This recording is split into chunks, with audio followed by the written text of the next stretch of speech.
Shëndetje televizionistët dhe dëgjues të nderuar, jena sot me emisionin Pyetje dhe Përgjigje me hoxhën Imam Orbër Berisha. Tema sot do të jetë martesa dhe familja në Islam, për cilën e kena marrë disa pyetje nga rrjetet sociale. I falenderoj gjithëve që të cilët na keni dhëruar pyetje dhe pa humbur kohë, po fillojna me pyetjen e parë. Cila është rëndësia martesës në Islam dhe pse pejgamberi ka porositur rinin që të martohet sa më herët? Faleminderit. Bismillahirrahmanirrahim. Falenderojmë Zotin e Madhërisëm, paqja qoftë mbi të dërguarin e tij të fundit, Muhammed alayhis salatu wassalam. Padyshim se rinia është fuqi, është ardhmëri. Dhe nëse duam ta shohim një kombë, dhe një shtet, një vend të përparoj, duhet t'ja shohim rininë e atij populli se sa ajo rini është e angazhuar, se sa ajo rini përpiqet ta ndryshojë gjendjen e vet, po edhe të popullit të vet. Padyshim se i dërguari sallallahu alaihi wasallam na ka treguar, na ka thonë ja mashari shabab, o ju të ri dhe të reja, martohuni sa më shpejt, sepse martesa është obligim për çdo moshëritur, i cili është në moshën madhore, i cili ka mundësi materiale, i cili ka mundësi të caktuara, sepse martesa është, do të thotë, ndahet normalisht, se dikush e ka farz martesën, obligim, dikush e ka sunet, dikush e ka nafile, e kështu me radhë, pra dikush e ka dhe ndalueshme martesën, Zoti na ruaj. Për shembull, ka njerëz që janë të smur edhe nuk plotësojnë kushtet për të martuar. Edhe nuk në këtë rast ata që janë smur i fal edhe Zoti. Ata nuk shkruan lapsi për ta mukellefin, pra për ta nuk shkruan lapsi, është thallë lapsi, domethënë që janë kiramun katibin, me lajke e krahut djathtë dhe të majtë që mban evidencë, ose si quhet në gjuhën e teknologjisë database. Ata marrin evidencë, ya'lamuna ma taf'alun, pra shënojnë gjithë ato çka pra ne veprojmë si njerëz, qoftë femër apo mashkull. Martesa, pejgamberi sallallahu alaihi wasallam kur i ka pa një tri ose një tre, ju ka thonë sa më shpejt të kryeni një obligim, sepse njeriu kur është beqar, është gjysëm, pra nuk është i plotësuar. Prandaj Zoti thot Kur'an për vajzën dhe për djalin, për burrin dhe gruan kur të martohen, pra kur të vënë kunur bashk, thot mi thaqan nga lidha, ata janë të lidhur ngushtë në besë me njëri tjetrin, pastaj thot tjetri ajet kuranor që e kap një pjesës të vogël të ajetit këtu, li teskunu ilejha, gjëjnë prehje tek njëri tjetri, gjëjnë qetësi tek njëri tjetri, pra burri dhe gruaja. Prandaj martesa është obligim për çdo moshëritur që ka hyrë në pubertet, që është moshë madhore, kuptohet, dhe i plotëson pra kushtet në aspektin, po flas edhe një herë, mental, social, njerëzor, dhe pastaj martesa ka dhe bereqete të mëdha. Ata që martohen, pra Zoti u sjell begati dhe mirësi në familje, edhe martesa ka dhe dobitë e veta që nga martesa njeriu lën dhe trashëgimtarët, kuptohet? Prandaj shumë të rinj që e shtyn pra fejesën, martesën, janë të gabu me të madhe. Pse po e them janë të gabu me të madhe? Ka shumë raste se thot hajt se jam i ri, hajt se jam i re, vitet ecin një nga një, jeta hec dhe ti nuk ke bën asnjë zgjidhje të këtij problemi. Ikja nga problemi nuk është zgjidhje e problemit. Faleminderit. Faleminderit zotë për përgjigjen. Vazhdojmë me pyetjen e dytë. Si duhet ta kuptojnë të rinjt sot fejesën si një hap serioz drejt martesës dhe jo si lojë apo mode kohës? Në fenë islame, fejesa në islam është premtim. Një proverb e urtë thot, el wa'du daynun, premtimi është obligim, është borxh. Nuk është pra fejesa një lojë, mu feju me lujt me qikin e botës ose me djalin, se në këtë rast edhe djali dëmtohet imazhi i tij apo edhe i vajzës, në këtë rast edhe dy familjeve. Dhe shejtani më shumë ti që gëzohet kur prishet një lidhje.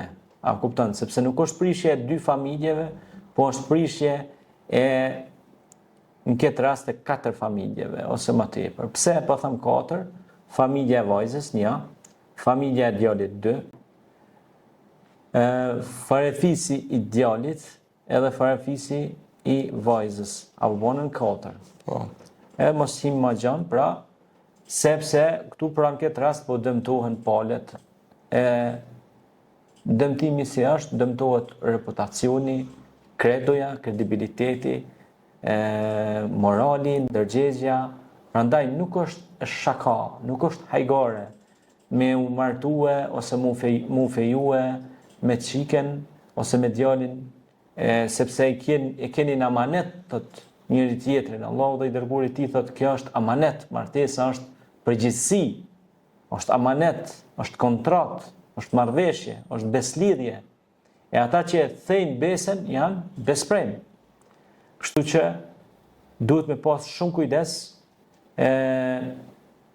Qëllimi pra është nderi, morali. Pejgamberi sallallahu alajhi wasallam ka thënë bu'ithtu li utammima makarim al-akhlaq, ka marrë me përsos nderin, moralin mes jush. Dhe ju thot edhe vajzave dhe djemve që të sillen mirë dhe të kenë kujdes kur lidhin atë akt, pra që është akti i fejesës, sepse fejesa është një lloj parakontrate, para martese, do thot ta quajmë para kontratë ashtu, është një fazë pritje për tu lidh, pra dhe për të bërë martesa dhe për të formuar një familje e re. Pejgamberi alayhis salam pra vazhdimisht na mësonte që duhet kemi kujdes për amanetet dhe përgjegjësitë që ne i marrim mbi supet tona, sepse edhe ky Islam është amanet, e këtë amanet nuk e mori askush, po e mori njeriu.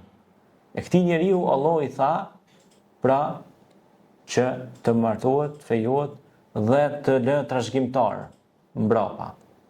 Pastaj do t'i shohim mbrapa edhe lutjet e pejgamberëve se si ata janë lutur, kanë thonë, o Allah më furnizo me inallahu huwa khairul warithin, pra Allahu është furnizuesi më i mirë i trashëgimtarëve, pra Allahu jep trashëgimtar, diku i jep vajza, diku i jep djem, diku nuk i jep asgjë, pra e sprovon Zoti. Ke çifte sot janë në aspektin mjekësor, shëndetësor, pra si burri si gruaja janë mirë në aspektin e medicinës. Pra gjitha fotografi me analiza, gjithë shka është rregull, mirë po nuk ka fëmijë. Po. I ka provu Zoti pra nga kjo. Kjo është një caktim i Allahut. Ne duhet të jemi të kënaqur me caktimin e të madhit Allah. Hasbunallahu wa ni'mal wakil. Na mjafton Allahu sa mbrojtësi mirë është ai. Po kjo çifte pastaj që Zoti begaton me vajza, me djem, me kështu me radhë, gjitha janë pra mirësi dhe bekime nga Allahu subhanahu wa ta'ala. Faleminderit. Vazhdojmë me pyetjen e tretë. Cilat janë kriteret kryesore që një i ri dhe një e re duhet t'i ketë parasysh para se të vendosin për martesë? Po këto kritere mas mirë ti ka thonë Resulullahi ynë Muhammed sallallahu alaihi wasallam në një hadith të transmetuar, ku thot martohet vajza ose djalin këtë rast, to rregulla vlen si për vajzën si për djalin. Ka thonë martohet për pasurinë, për orgjinën familjare, për bukurinë e saj, për moralin, nderin, e kështu me radhë, por ka thonë martohet edhe për besimin që e ka. A kupton e ja? Dhe ku i ka thonë martohet për besimin që ka, pejgamberi alayhis salam ka thonë na luçito. A kupton e ja? T'lumshin dorë si thon populli. Sepse një femër ose një mashkull ka besim te Zoti, tutet Zotit, e don Zotin, ka frikë, ka respekt, e din Zotin hak, e i mbështetet Allahut, pe ati s'ka problem, ose pe asaj s'ka problem. Pra, sepse ajo femër që i tutet Zotit, i jarun pasurin burrit, i jarun fytyrën, i jarun nderin, i jarun familjen, i jarun aspektin fisnor, nuk e fyn mbi baza fisnore ose familjare ose tradicionale. Por edhe burri njëjtë. e nderon familjen e grus, e nderon fisin, e vetë po dhe të grus, po dhe grujat, të vetin po dhe të burrit, i nderon. Dhe kjo është drejtësi, adilun, sepse Allahu, inna Allah ya'muru bil adl, Allahu urdhnon drejtësi. E jo si për shembull sot ke burra që e lën gruën e vet masdore krejt. Po ki edhe grue që i lën prind, nuk i respekton prind e burrit. A kupton aja? Po. Ajo shumë keq. Se një ditë Allahu xhelle shanuhu ka me bë dha të grue që mu bë vjehrë dikujna. Domethënë, kur të rriten fëmia kësaj gruas që s'ja ka respektu prind burrit vet, kur të rriten fëmia kanë mjekësi. Qysh ja kthejnë fëmia? Djali martohet me një re, domethënë martohet, krijon familje. Tash reja nuk e respekton këta. Thot pse s'm respekton, unë jam e mirë, jam kështu, po mirë. Kthej pak rrotën e historisë, ktheu pak në kohë. Qa ke boti para dite? Ke gjetë mas dite. Fëmen ya'mal mithqala dharratin khayran yarah, wa man ya'mal mithqala dharratin sharran yarah. Kush ka bën të mirë shipeshon sa grinca, çato ko me gjet. Po edhe të keqe, çato ko me gjet. Andaj nëse ti ke bot këqija, ja ke kop zemrën një nane ose një babe për evladin e vet, qoftë vajzë qoftë djalë, kjo rregull vlen për dy gjinit. Po. Atëherë sillet edhe në fund të ditës e paguan çmimin. Kjo është pra drejtësia e Allahut. Allahu është shumë i drejtë. Allahu nuk i hub njerëzit e drejtë. Kjo është edhe në punë, edhe në jetë përditshme. A kupton ajo? Po. Nëse na i him hak vetes tonë ose dikujt tjetër, a kupton? Fund ditës paguhet çmimi i gjithë shkafit. Pse e them këtë? E them sepse na, për shembull, nuk bën me hin hak askujt. Të gjithë jemi punëtor. A kupton ajo? Prandaj ne duhet kujdesemi për familjen, por duhet kujdesemi edhe për nënat tona, edhe për baballarët, edhe për njerëzit farefisin, për familjen e gjerë dhe të ngushtë. Duhet mundohemi të mbajmë balancë. E kjo pra, pe kushteve që i ka vënë pra pejgamberi Islam ka qenë mbi gjitha me qenë vajza besimtare, po edhe djali besimtar, me qenë i moralshëm, me qenë i ndershëm, po normal, nëse ka pluse tjera, ajo është begati nga Allahu. Mi po emrusi ose shkolla ose gjëja që vlerësohet më shumë ti është imani, besimi tek Allahu subhanahu wa taala. Nëse që e femën i tutet Allahut, e don Allahun, e i mbështetet Allahut, kur mos e tut. Ne kemi fol në ligjëratat e kaluara për asien, për gratë ndershme besimtare. A kupton e? Po. Faleminderit Hoxh. Faleminderit. Vazhdojna me pyetjen e katërt. Pse familja konsiderohet themeli i shoqërisë në Islam dhe çfarë përgjegjësish ka burri e gruaja në ndërtimin e saj? Padyshim që Zoti subhanahu wa ta'ala e ka zbrit një surja Nisa, surja e grave, domethënë mbi peshën dhe rëndësinë që ka gruaja në Islam. Mirë po ka zbrit edhe sure me emrin surja Nuh, surja Ibrahim. Edhe ata janë burra. Po. E burra ka gjatë mëdhenj, që na i morrim si shembull. A kupton? Rajulun të Zotin Kur'an, burra që kanë dhënë besën Zotit, edhe janë lidh për fjalës besës, edhe që kanë marrë amanetin. Shtylla kryesore është burri në familje, por dhe gruaja është pjesë e kësaj çatije që ka emrin shtëpi. Pejgamberi sallallahu alajhi wasallam kur erdhi njëri i tha ja Resulullah kush meriton më shumë ti kujdes, i tha nona jote, 3 herë tha nonë, në përmend 4 herë për mjanu kapakun, i tha baba. Pse tha 3 herë nona? Sepse femra është një botë më fragjile, më thyshme, lëndohet më kollaj. Se Zoti kalon me mësinë ose amësinë tek ajo, butësinë. Sepse ajo merret me rritjen me kujdesin dhe rritjen e fëmijëve. Kurse burrin e ka bërë që ashti ti të peshoj më rënd, eshtrat, ashtat. sepse ai duhet të ballafaqohet edhe me rreziqet e jashtme, me natyrën jashtë, jo vetëm brenda.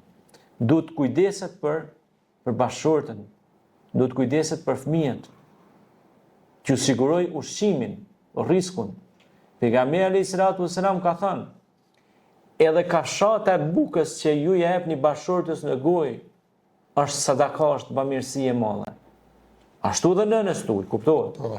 Sepse nënës edhe kanë fëmija la, nuk mundi dalin borxhi. Po, shumë e vërtetë. A kupton e jam? Po. Sepse nëna na mbarti në barkun e saj 9 muaj dhe rrezikoi jetën e saj që ne të vim në këtë botë. Po pastaj edhe pas ardhjes, sfidat nuk ndalojnë. Vazhdojnë. Që shikojnë a ka temperaturë, fëmia duhet kujdesi. Pra Allahu xhaleshanuhu e la pra atë mirësinë tek gruaja, tek femra, tek nëna. E la mirësinë e kujdestarisë ndaj fëmijëve, mësimit të tyre. Prandaj te edukimi i një femre është edukosh një brez të tërë, sepse ajo është edukatore e madhe, edukon gjithë familjen. Prandaj Allahu xhaleshanuhu ku përmend nënën Mejreme, ku sollin këtë jetë i saj në dërgumin e Zotit, po Allahu xhaleshanuhu i ka përmend dhe gratë e ndershme në Kur'an, për shembull rasti i Hatixhes në historinë islame, është një nënë e ndershme, e cila nën e kishte ofiqin e pastërt, ishte pra e pastërt, po ishte edhe besimtare, ishte ekonomiste e madhe, nëna Hatixhe radiallahu anha. Pra, e cila ishte bashkëshortja e të dërguarit ton Muhammed alayhi salatu wassalam.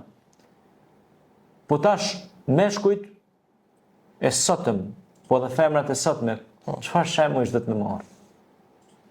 Që të jenë shtylla edhe të jenë përparimtar për familje.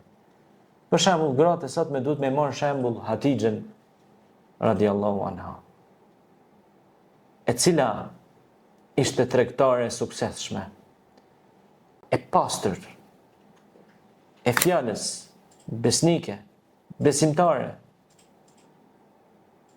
Pra të ka e femër i gjen personalitetin e vërtet që duhet ta ketë një femër e suksesshme sot, që pas të vinë burra e gra e njerëz të ndershëm. Po tek burrat, marrim Muhamedit alayhis salam, ishte besnik, Sirajën Munira, pishtari ndryques, ishte i drejtë, ishte i fjalës, ishte baba i mirë, ishte bamirës, jepte shumë me durët e tina. I ndihmonte shokët, nuk i lente në baltë, ishte bashkëpunues në punë të mira. Po hajde largohemi nga pejgamberi, shkojmë te Ebu Bekri, shkojmë te Uthmani, që ishin shokë pejgamberit, edhe ata kishin cilësi të larta fisnike. Ebu Bekri e dha gjithë pasurinë që të përhapej e vërteta. Allahu ja shumë fishoj. Ishte baba i ndershëm. Ishte i sidik, ishte i sinqert. Pra kishte karakter të fortë. Ishte njëri i fjalës, që sot vështirë gjë, njerëz që mbajnë fjalën. Sot janë përhap shumë njerëz që thot veti burr, po fjalën se man. A kupton e ja? Po. Bile sot fatkeqësisht, nuk po e them fatkeqësisht se nuk muj me thonë ashtu, po dalin që disa gra po dalin më të besës se disa burra. Por na nuk mundi përfshim këtë rast, por burri du ta marrë fjalën, du të jeti besës i fjalës, sepse ati ju ka dhënë amaneti të qenurit baba, i qenurit shtyllë shtëpisë. A kupton e ja? Po. Kurse nëna duhet kujdeset që u ofroj dashuri fëmijëve dhe bashkëshortit e vet, kuptohet. Po edhe bashkëshorti, burri duhet ju ofroj mbrojtje fëmijëve, bashkëshortes, familjes, se është shtyllë e shtëpisë. Dhe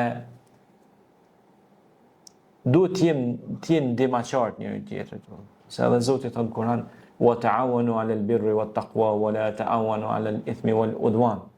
Pra Allahu urdhnon në bamirësi dhe në mirësi e sjellje të mirë ndaj njëri tjetrit e jo në armiqësi.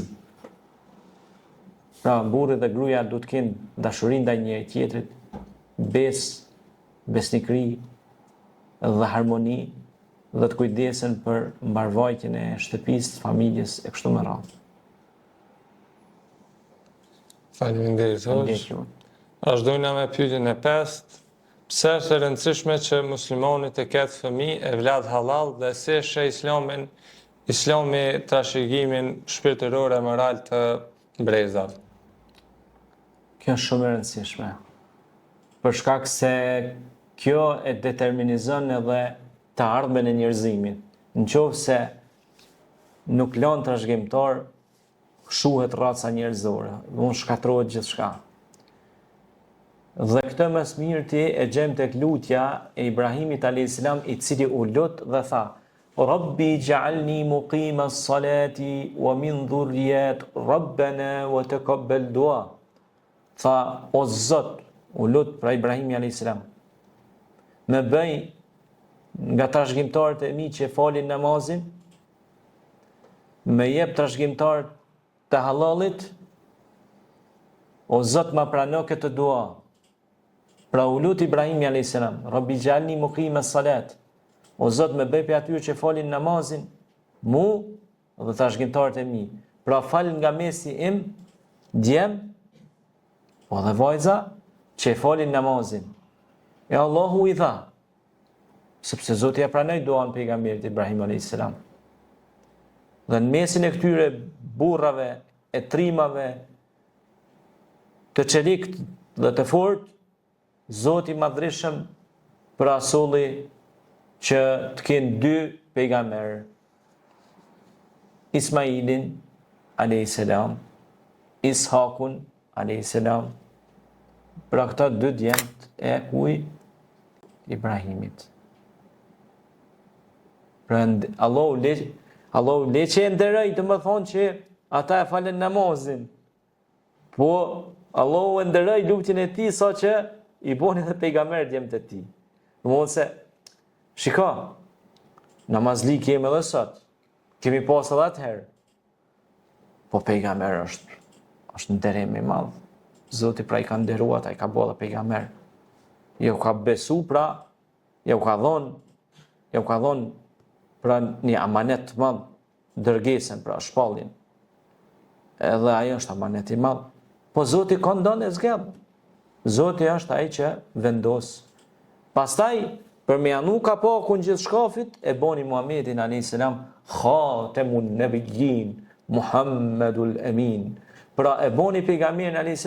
vull të gjithë të dërguarve. E këta 2 djem që ja falja Allahu subhanahu wa ta'ala e shtuan njerëzimin, i shtuan familjet, dhe pastaj lindën këto, do më thonë, qytetrimet e mëdhaja, që dohen semitet, Indo-Evropianet, kombet e ndryshme, kuptohet, që vinë nga loza e Ibrahimit e Ismailit a.s. A kupton e? Po.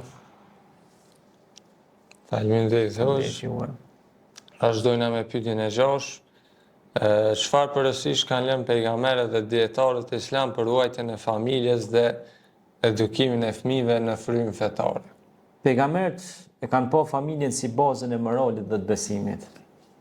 Pra, siç e treguam edhe tek lutja e Ibrahimit a.s., që ai lutej, por Allahu xhaleshanuhu e bekatoi edhe Zakarian me Jahjan a.s. Edhe pejgamberët e Zotit vazhdimisht kanë dhënë rol të rëndësishëm për me shtue racën njerëzore. Kemi rastin e Nuhut a.s. Nuhi a.s. e ndërtoi ata nije, e na nije futi çiftet për secilin palë. Sepse nëse nuk është çift, ai nuk mund shumëzohet. A kupton e? Po. Përveç si futi çiftet në anijen e ekipazh, ai i thirrri edhe djemtë e vet, e familjet, e njerëzit që t'i futi, t'i shpëtoi njerëzit, sepse po nuk shpëtuan ata do faroheshin, ha? Kush do të shumënte raca njerëzore. Pra, thirrja ishte që të shpëtohet raca njerëzore, të shpëtohet njerëzimi. Dhe vetë kur e lexojmë historinë e Nuhit alayhis salam, është një histori e thirrjes për shpëtim të njerëzimit, sepse ishte përmbys bota, pra u përmbys dunjaja. Ndodhi tufani, përmbytja. Dhe Nuh alayhis salam i mori vajza e djem, e kafshë gjallësa, e krijesa, i futi në ekuipazhin e anijes që t'i shpëtoj ato, sepse po nuk u futshin ato aty, nuk do shpëtonte njerëzimi.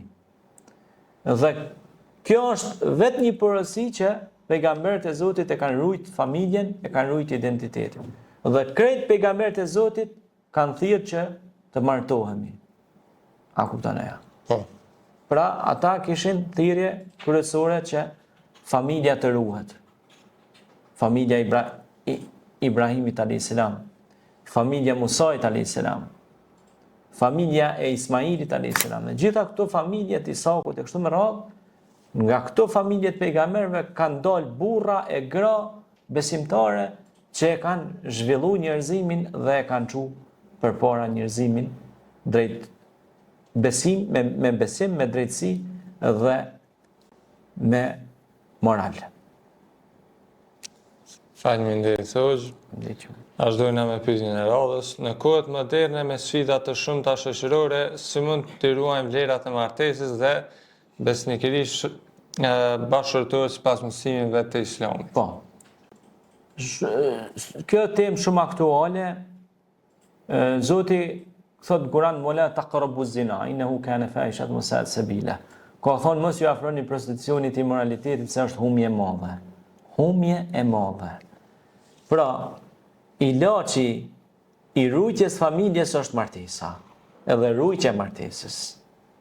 Kurse helmi i helmeve, e harami i harameve është immoraliteti. A kupton ajo? Po. Sepse edhe me shkencë është vërtetuar që njeriu kur ndron shumë trupa, erna trupave, përshtyma e kështu me radhë, pajitje e kështu me radhë, ekzistojnë pastaj vinë smundje si gonorrea, si AIDS-i, sida, e smundje të kancerogjene për njeriu, si për femrën si për mashkullin. Sepse kur ka kontakte trupit fizike, sado që të pastrohet njeriu, a kupton ajo? Po. Era mbetet erë. E Zoti kalon, do thot martesen, që edhe vajza, edhe djali, kur martohen, që e çifti i ri që bëhet, e kalon që ata me gjetë njëri tjetrin. Kur përzihen ernat e ndryshme, aty vjen era keqe. Edhe është burimi çdo smundje, vdekje prurëse letale. Dhe pastaj ndodhin smundje që thot pejgamberi alayhis salam, kur shtohet prostitucioni, kanë me orë smundje që kur më parë se keni dëgjuar. Kur shtohet immoraliteti, kanë me orë smundje, probleme, gjona katastrofike. Se mos t'hinan tema ma të thella pastaj, sepse këto janë tema që duhet t'i diskutojmë në në emisionet e ardhshme. Për shembull, vjen djali ose çika, thot jam i ftofun për jetë, për martesë, për afutana. Po çfarë ftofje? Po çfarë ftofje? Je ftoft sepse i ki me gjithka tu kanë shkep. Nuk i mon me një vend, me i dhonë drejtim jetës. Nuk mundesh me shëtit lule, degën, pëmën, se jetë kur kun heq. A kupton e ja? Duhet me koni vendost. Allah thot Kur'an, ata janë burra të vendosur, të fjales, janë të sinqert. Wa ma umiru illa liya'budullaha mukhlis. Pra janë të sinqert në adhurimin e Allahut. E adhurimi e Allahut është martesa. Adhurimi i Zotit është ibadet, është edhe me kriju familje. Nuk ka adhurim më të madh më. Sepse unë, ti ose ai tjetri për shembull. A kupton ajo? Po. Kur rrim pa martu, a kupton ajo? Atër shejtoni çomet ka mos. I riu është, si thon në hulaça. Çlahoj. Nuk din ku shkon. I riu që është i pamartu, kuptohet, që është, që i thon ta single. A kupton ajo? Prandaj ilaçi, shërimi më i miri i trive është martesa. E ata që janë të martu, me e dash njëri tjetrin për hir të Allahut. Edhe me pas qëllim, pra me shtue dhe me dhonë mesin e ty në vajza dhe djemë besimtar që me çu përpara njerëzimin. Sepse nëse nuk, që për shembull sot është e shihni edhe vetë që është një rrezik i madh të çështja e natalitetit. Lindshmëria që quhet kështu. Pra, është shtuar mortaliteti, vdekjet janë shtuar, edhe o paksua nataliteti. Dhe pejgamberi selam ka thonë, ndjena krenar me ummetin tim, me bashkësinë time, që janë shumë, kallabllak. Kurse thot, mërzitem me, do të thot, është mërzit pejgamberi selam kur ka pa, do të thonë që nuk ka, do të thonë, natalitet, lindshmëri. Prandaj, pejgamberi selam na mësonte që të martohemi, e të shumohemi sa më shumë si të ri, dhe të kemi familje dhe ta shtojmë dhe ta çojmë përpara pra mirësinë dhe bekimin e Allahut. E ku ka më mirë se një familje që është i mbushur, një familje që është e mbushur me nipa, me mesa, Allahu e ka bërë atë vend si bohçe me plot djem e vajza të reja që janë besimtarë dhe që i kanë frikë Allahut, Zotit të gjithësisë. Pastaj tjetra është shumë e rëndësishme pra që vjen pastaj në tutje edukimi, është një përgjegjësi shumë e madhe, kuptohet, sepse nëse Allahu ty të gëzon me evlat, thot Allahu thot nëse ka gëzuar me evlat, ai thot Allahu më gëzoi mua. Mirë po, kujdes. Po, ki më kujdes për duhet më kujdes për ta, sepse Zoti thot në Kur'an وَلَنَّبْلُوَنَّكُمْ بِشَيْءٍ مِنَ الْخَوْفِ وَالْجُوعِ وَنَقْصٍ مِنَ الْأَمْوَالِ وَالْأَنْفُسِ وَالثَّمَرَاتِ وَبَشِّرِ الصَّابِرِينَ. Thot kam ju provu juve edhe me vlat. Kam ju provu thot me gjithçka, me frikë, me uri, me kështu, me ashtu, ha? Thot për kësaj durimtarët. Pra me durim, me maturi, se e ke pa për shemb do prind, qoftë non, bab. Nervoz, s'po më një dërej fëmin. Ka dalë mërë burë. Kur shta ty, s'po më një dërej. Kur i ke prunë këtë dënja, dush me pas edhe dërimin. Duf me menu. Duf me menu. A kuptan që ki me eduku, është përgjithësi, është amanet, jo veç hajt. A kuptan? Po. Mund dje krenor që kom kallabllak fëmi. Ki kallabllak, po dush me eduku, është përgjithësi për Zotit, subhanallahu al-azim, se mujnë me tarë në qafë me të gjitë, në qafë ditën e kiametit, ditën e gjykimit, me thonë, baba se më ka mësu kur nisam, ose nona s'ma ka mësu namazin, baba s'ma ka mësu. Vjen e të kapet të qafë, se më ke mësu. Nëse ke mësu, delat e takë, se ke mësu. Kjo është përgjithësi. Allahu nuk bërë, Allahu kur dënë për një çështje thot asaj pra, kun feyekun, bëhu dhe e bëhet. La yukallifullahu nafsan illa wus'aha. Askush nuk bëhet barrën e tjetrit, mirë po, njeriu ka përgjegjësi, ka amanete në këtë dunjë, e amaneti kryesor, përgjegjësia kryesore janë evlat, fëmijët. Kjo është. Faleminderit. Kjo është e tëra për pyetjet, po kam edhe një pyetje për vetit. Po.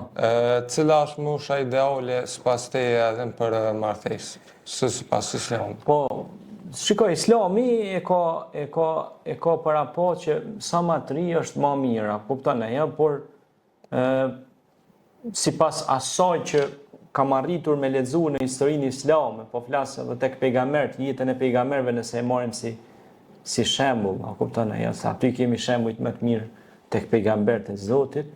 Për shembull, mosha me përshtatshme ka qenë 25 vjeçore për djemt. Po. Apo kupton e, ja? Kurse vajzat mujnë me qenë 2 vite më të reja, domethënë 23 ashtu. Pra kjo quhet mosha ideale. A kupton? Po. Po normal atë caktimit të Allahut nuk mund i ka askush. A kupton e, ja, tash. Edhe ndoshta dikush është martuar edhe 30 sa vjet, po Allah e ka gëzuar me fëmijë, a kupton e, ja? Mirë po, unë çka ju propozoj në bazë të edhe Kuranit, e Sunetit, po edhe normal edhe mjekësia thot këto. Sa më herët martesa është më mirë sepse është mirë edhe për fëmijë, për evlat. sepse trupi i njeriut, imuniteti i tij është më ndryshe kur i bën vitet. Ndryshe është kur është më i ri. Planifikimi martesor me kohë rregullon me kohë gjithçka. A kupton? Prandaj pejgamberi alayhis salam ka thonë, ja mashal shabab. O ju të ri, o ju të reja, martonu sa më shpejt. Pse? Se sa më të ri, domethënë mundësia edhe me mjeksi është që për lindshmëri është më e mirë. Edhe për femrën, pra që lind, po edhe për mbarsimin, për kur pra moshkulli dhe femrën kanë marrëdhënie, apo intime. Po. Dhe kjo është domethënë që sa më të ri është aq më mirë për trashëgimtarët. Pra është një moshë që unë e kam lexuar paravarësisht rreth 25 tava ashtu për djemt, për kurse vajzat edhe më të reja me qenë 23 për shkak ashtu. Mirë, po nuk do të thotë që është e determinizuar kjo në shkruar, si thonë na. Mirë, po